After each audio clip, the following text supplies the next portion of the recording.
Most people don't have any money and have accepted the fact that they don't have any money. They don't have any leftover money. They're fearful of money constantly. They overspend. They don't know how to produce money. They definitely don't know how to multiply it. The land of the brave and the home of the free, it's not even close to the truth. It's just important for people to understand that complaining has no value. And if you complain about not having enough money, work more. If you complain about not having work-life balance, spend more time on vacationing in your family. It's super simple. Let your actions dictate instead of sitting there and feeling like you're not in control. Poor people say, I can't afford it, I can't do that, I don't have time. It's an escape, you know what I mean? It's easy to say I can't afford it. Oh, I'm too tired. Oh, I can't go to the gym. You know, when you could go to the gym, but no, I can't. Truth is, I'm just too lazy to go to the gym. Money doesn't have value, right? And this is an important thing that most people don't immediately understand, is that money itself doesn't have value. Money is a vector for transmitting value. It's how you express value. But the value isn't in the money, it's in the product or service you bought with it. And it's in the labor you gave in order to acquire it in the first place. That's where the value comes from. There's nothing intrinsically valuable in the money. You shouldn't put money in a house, you should put money in your brand. You should put money in the marketing. You should promote yourself, not put money in where you and the kids live. Right. Why is that a mistake? Because it's dead money. I mean, it can't, a house can't make you money. A house does not make you money. The only reason people think a house makes them money is they're comparing it to, if I rent, that costs me money. But, you know, if you need to go to a hospital, you don't buy the hospital. You rent a bed to get out of there as fast as you can. If you go on a trip, you go to America and you want to go to Disneyland, you don't buy the hotel, you rent a room. And nobody thinks poorly of that. They're like, yeah, I'm gonna go there, use the place and get out. That's what you should be doing with your living. Find a place where you can pay rent monthly. Don't own the house. And take all the money that you would have put in that house purchase, down payment, extra money, fixing it up. Use all that money to improve your business and yourself so that you can get more money. Right? So I see so many people here like, I'm gonna invest 300,000 pounds in a house to hopefully make $30,000, 30,000 pounds. Right. I'm gonna buy it for 300, maybe I'll sell it for 600,000. I'll double my money. Fixed in one place, by the way, where no money comes to you. Money does not go to homes. Right, and that's a big thing on your career is moving locations. Yeah, I've moved 5 or 6 times. I can move another 4 or 5 times. Because people who stay in the same place get too comfortable. If you study wealthy people, they're mercurial. They're moving, they're mobile. They're not talking, Warren Buffett and Bill Gates do not talk about the home they live in. They talk about the places they're going to. They go meet money, they go meet wealth, they go meet connections. People are stunningly accepting of anything if they actually believe that's the purest form of it. I think I'd be less acceptable if I hedged. I really do. People will accept you. People accept everything. Just be you.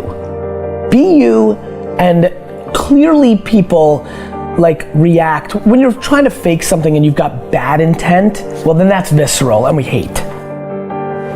But I actually think we don't give love to the person that actually knows they have it and they're trying to fake it to conform. Hence why I won't adjust to this market all the way, because I don't think I'll be respected. I know what my intent is, so why would I be scared? I want to build the biggest building in town. That's who I am. And you know how I want to do that? By building the biggest building in town. And a lot of people want to build the biggest building in town, and you know how they want to do it? By tearing everybody else's building down. Poverty is passed on. It's taught in your families. And middle class is taught in families. And so the people right now who are sitting at home, who are struggling financially or worried about money or unhappy, they may be making a lot of money, but unhappy with what they're doing, it was probably taught to you.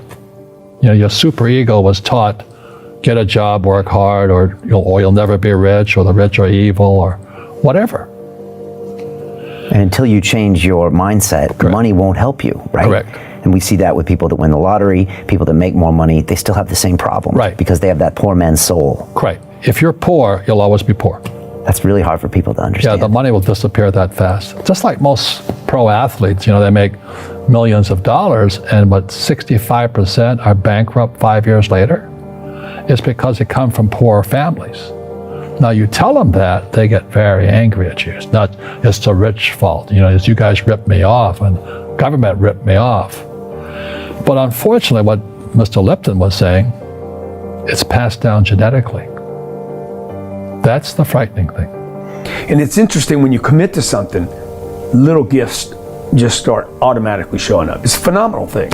It's happened my whole career. When I fully commit, somebody will bring me something. Okay. And then keep your eyes open. And by the way, the package may come wrapped in a package you weren't thinking about. Hard work.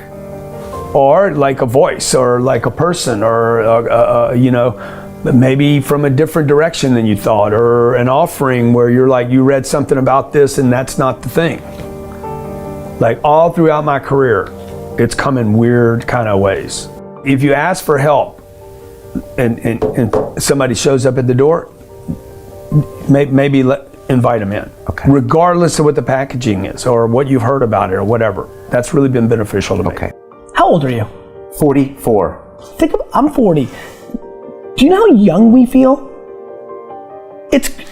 When you were 26, did you ever think that this is what 44 felt like? No. You thought that was finished? Yeah. How old are you? 39. Like, you think a 40-year-old, like, when I was 25 years old, I thought a 40-year-old was finished. I don't even feel like I'm starting, right? Yeah, but when I was 26, I was in a rush.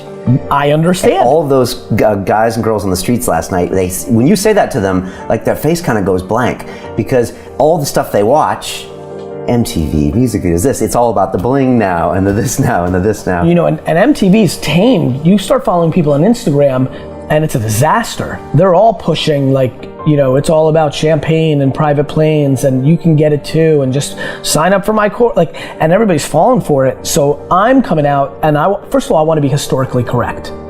Nobody in 100 years is going to watch that video and say that I was full of crap. I like that, right? Number two, I want my legend to grow. I'm always fascinated by politicians and world figures. Like Winston Churchill, his brain continues to grow, right? I want that. When I'm dead, I want to be in the ground at peace knowing my legend's growing. I want that.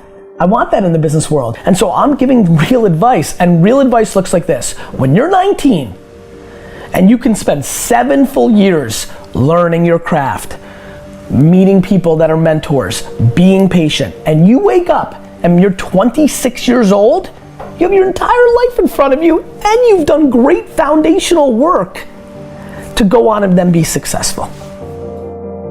I have bad luck too. I've had financial crashes. I've had people stab me in the back, but they're all good because I grow from it. That's spirituality. Right. People who are afraid of making mistakes, like they teach in school, they don't ever grow. Because spirituality is there's good and there's bad, there's right and there's wrong, there's up and there's down. Most people only want to be right. They only want to be positive. Well, you can't have that. That's not reality. And the average person, the reason they're poor is they haven't failed. They play it so safe. They haven't made any mistakes like they taught in school. That means they don't learn anything. That's why the school system's actually fundamentally corrupt. It's anti-education. Right. Don't make mistakes and don't ask for help. And if I didn't ask for help, I have my accountants, my attorneys, my bankers, and all that. I go into business like a rugby team. Boom, boom, and we kick butt. But the average guy is standing there. Oh, I'm an A student. I'm going to do this all on myself, and a bunch of rugby players run you over, and you go, well, they're not playing fair. Yeah, well, you're playing stupid. You should have a team. You should have accountants, attorneys, and bankers, and all that stuff. But that's not the game I want to play. I said, then don't play the game. The game of business is played with accountants, attorneys, bankers, I hate to say it, politicians. You got to know the game. I don't want to hustle. I want to prosper. I don't want to grind. I want to create a machine that monetizes. I'm not shameful of money. I want money. I want a lot of money. I want to give money away. I want to raise a lot of money. You can't do that if you're broke.